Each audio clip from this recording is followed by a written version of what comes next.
আসসালামু আলাইকুম। Welcome back to my channel. আশা করি যে যেখান থেকে আমার ভিডিওটি দেখছেন সবাই ভালো আছেন। আমিও আলহামদুলিল্লাহ ভালো আছি।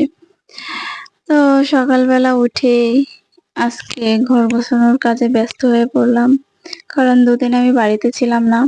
এজন্য মনে হচ্ছে যে সবকিছুই ময়লা পড়ছে, তাই পরিষ্কার করে নিলাম। আমি ২ দিন মানে ২ দিন কেন ২ ঘন্টাও যদি কোথাও যাওয়া হয়, মনে হয় যে সবকিছু এলোমেলো, সবকিছু ময়লা হয়ে আছে। মেয়েদের সবসময় যে কাজ করতেই হবে, মেয়েদের জীবনটাই এমন আসলে। পরে আমি কাজ করতেছি আর আমার ছোট বাবা ওইখানে ওই যে আমার সাথে দুষ্টুমি করতেছে, লুকোচুরি খেলতেছে। পরে বেড়াতে গেছিলাম, সেই কাপড়গুলোও ধুয়ে নিলাম।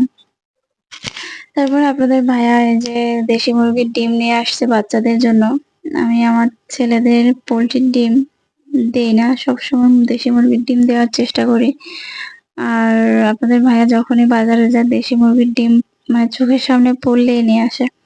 তারপরে এখানে যে বাজার নিয়ে আসছে, একটা পাতাকপি নিয়ে আসছে, বেগুন নিয়ে আসছে, কাঁচকলা। আর ওই যে দেখেন সে সব কাজে আমাকে সাহায্য করে। সব কাজে সাথে থাকবে।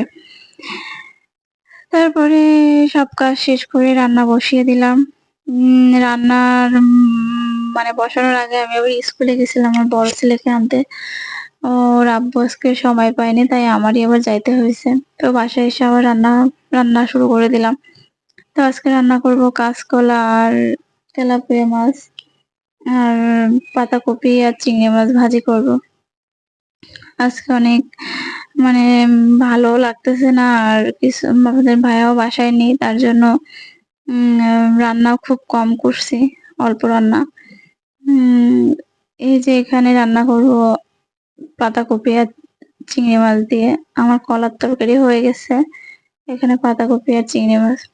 তবে সারাদিন এভাবেই ব্যস্ততায় কাটে।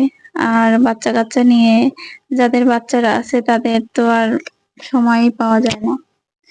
তারপরে গোসল করতে যাব, রান্না শেষ। এর মধ্যে আপনাদের ভাইয়া বাসায় মাছ নিয়ে আসছে দুপুরবেলা। আপা চলে গেছে। যদি বলতো যে আপা মানে মাছ নিয়ে আসবে তাহলে আমি আপারে রেখে দিতাম। আপা চলে গেছে। এখন মাছগুলো আমারই কাটতে হয়েছে।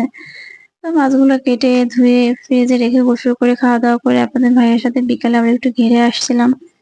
তো ঘেরটা দেখতে ভালোই লাগতেছিল। আর আপনার ভাইয়া বলতেছে যে মানে মাছও আছে প্রচুর। তো ভিডিওটি যদি ভালো লেগে থাকে তবে লাইক, কমেন্ট, শেয়ার করে দিবেন। আর ভিডিওটি দেখার জন্য সবাইকে ধন্যবাদ। সবাই ভালো থাকবেন। আল্লাহ হাফেজ।